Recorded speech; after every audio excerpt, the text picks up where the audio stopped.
Winston A. Marshall. My nigga. Nigga. A nigga moment. Man. Nigga. My nigga. What you been doing? Man, boy, Coachella is fucking wild, y'all.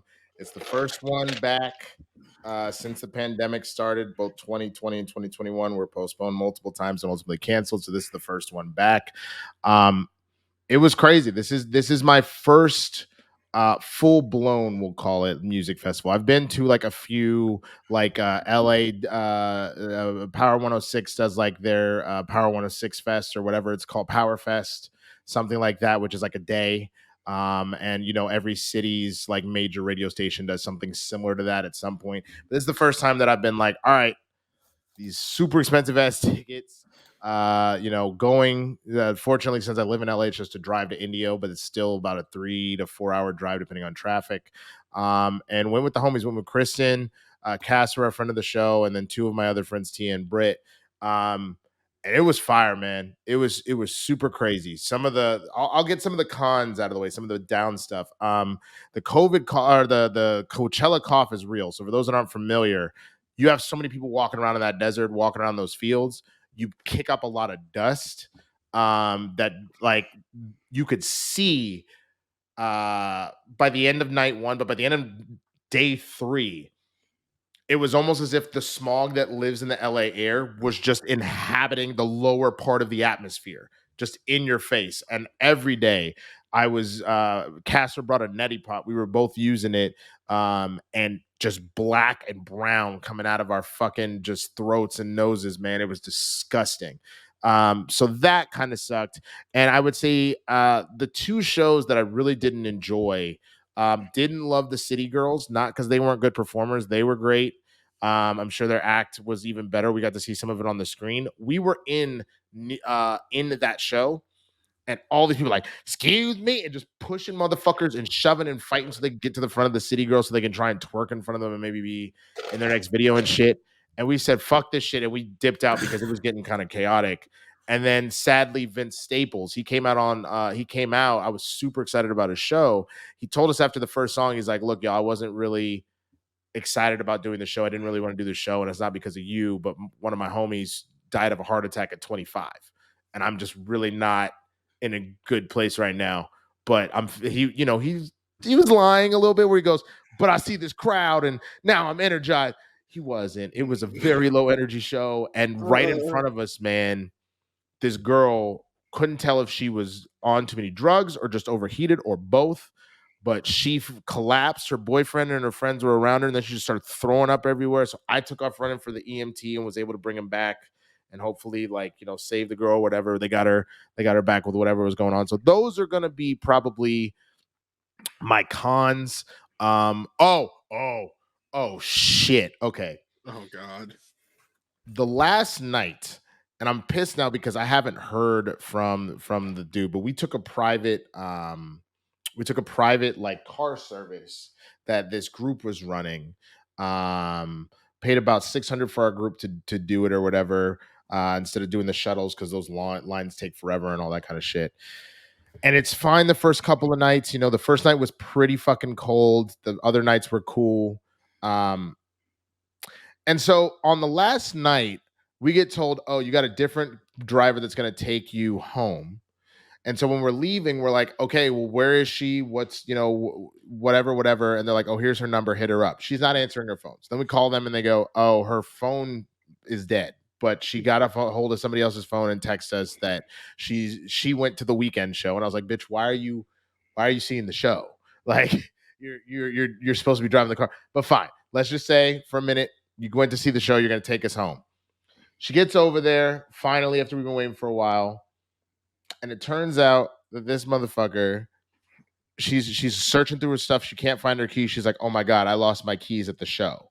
And I'm like, are you fucking kidding me? Like, we don't have another way. Like, it's going to cost us an arm. Like, you figure it out. The boss man happened to be there. So I'm like, bruh, you know, what's the deal? Finally, she shines a light inside her car. She has locked her keys in her fucking car. Oh She my had thought initially God. she had either lost them at the show or she was in the car of another driver and they drove off with it. She locked him in the car. So I'm like, we're sitting here like, well, what the fuck are you gonna do? It turns out they had one other driver who the people they were picking up had just disappeared on them. So he took us. We had to seat an extra person a lap and drive us home. But it turns out, I didn't notice this, but my other compatriots were like, "Yo, this motherfucker reeked of weed and was joking about smoking his weed pen, and he was speeding on the highway. And we had somebody sitting in a lap, like so, just fucking pissed. So I called them. I called them back this morning to be like, "Yo, you need to do something about this. It was fucking bullshit." At the very least, I was like, "I'm not expecting a full refund because you But a partial one. delivered on everything else, but we should at least get it was 6 rides. We should get one's ride's worth of that back because you guys completely shit the bed on that last one." But they didn't. I left that voicemail, got no return phone call. I've sent a few texts, I've sent a few DMs. I haven't heard anything. So who knows? Probably not going to hear from them again. I would not be surprised. But here are my pros, man. Some of the greatest shows that I've seen out of these performers, some of these are performers who I'd never seen before who were fire. Like when I tell you that Meg and Doja are two of the greatest performers active, period, and maybe of all time.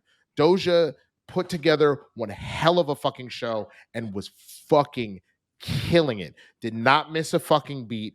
Only had the lip syncing going on the choruses. She's belting out all of her fucking lyrics while she's hitting these dance moves and quick costume changes and shit. Meg, the same thing. Like, it was so weird to see Meg's interview, which we're going to talk about in a minute, the next day when I just saw her fucking kill it to be that vulnerable because I'm like, that's a bad bitch. And she clearly is going through some shit that she's performing the way that she is without any issues. But Run the Jewels was fire. Big Sean, probably my favorite Big Sean story is that Kristen was like, yeah, let's go to Big Sean. Like, I don't really, I don't think I really know a lot of his songs, but we get there. And the She first knows one all plays, of them. she goes, oh, this is Big Sean. Oh, I love this song. And I was like, yeah, no, this is Big Sean. Next song plays, she goes, this Big Sean too? I was like, yeah. Then another song plays, this is Big Sean?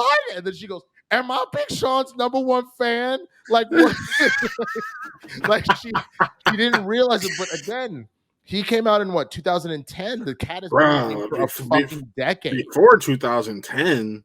Well, no, his first major album dropped 2010. Oh, yeah. So yes, he had mixtapes and all that other stuff, but his first major album dropped 2010. So the cat had hits, man. And then he brought out Jhené Aiko, and she was fucking incredible, and that shit was sexy because there was this whole them fake going down on each other with one of their songs from what's the name of their album, like 22 or something like that. The group they made together. Oh, I got no clue, honestly. Something like that. But bruh, I thought Swedish House Mafia was gonna be trash. That shit was incredible, and so was The Weeknd. I was just about to say, all I care about is The Weeknd, honestly. Bro, I put it was very clear The Weeknd had 2 weeks to prepare. Like, if we're being honest, it was very clear that he had 2 weeks to prepare. Because the show was pretty low as far as, like, you remember his Super Bowl halftime show? Yeah. It was cool what he did. He clearly was just working with Swedish House's setup and then just kind of did some stuff because the first like 5 or 6 songs, he was on like a balcony and didn't leave it. He didn't even move. He was just singing from the balcony. And then eventually comes down and he's doing some more of the hits.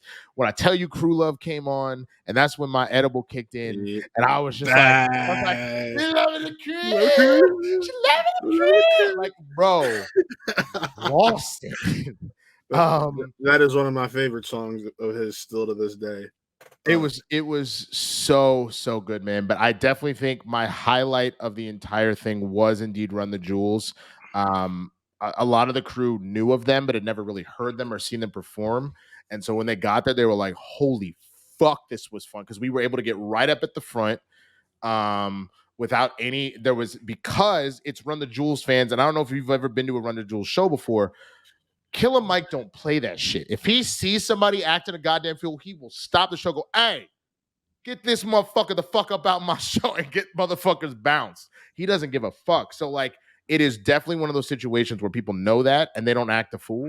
and he was absolutely like him and LP were fucking phenomenal, man. They absolutely fucking killed it. So if y'all do have Run the Jewels coming to your city, I can't recommend it enough, man. So I would say to wrap it all up, I would do Coachella again, but I don't necessarily see myself doing so unless like I just have money to like I had saved up for this and it didn't put me out or anything. But unless I'm like rich and I'm like whatever, it's no skin off my back. You know what I mean? I think I would be okay unless there was some insane fucking lineup that I could not miss. Then maybe I would reconsider going. But I would definitely recommend if you haven't been to a music festival, if you haven't done anything like that, give it a fucking go, man. Like go for that shit. Go to Coachella or a Stagecoach or whatever floats your boat, man. Like it's definitely an experience you got to have once in life at the very least. So, and drink hella water. Holy shit, we drank so much water. See, I'm proud of you. I'm too frugal to be that shit. One of the last concert I went to, it was with Khalifa, and that shit was free because the Cavs won the championship. That tells you how long ago I went to a goddamn concert, and that was still one of the best.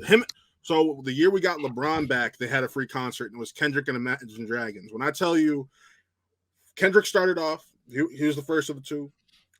You were and it was in a parking lot, mind you. So we're all the way at the back of the parking lot. As soon as he was done, you could make your way to the front because all the black people left. Wow, dude.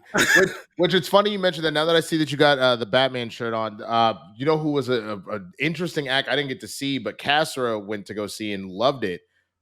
Mainly because I want to say this went up during Doja, and I was like, I'm not gonna leave Doja for this. But Danny Elfman was there. Oh yeah, I heard Danny Elfman was the shit.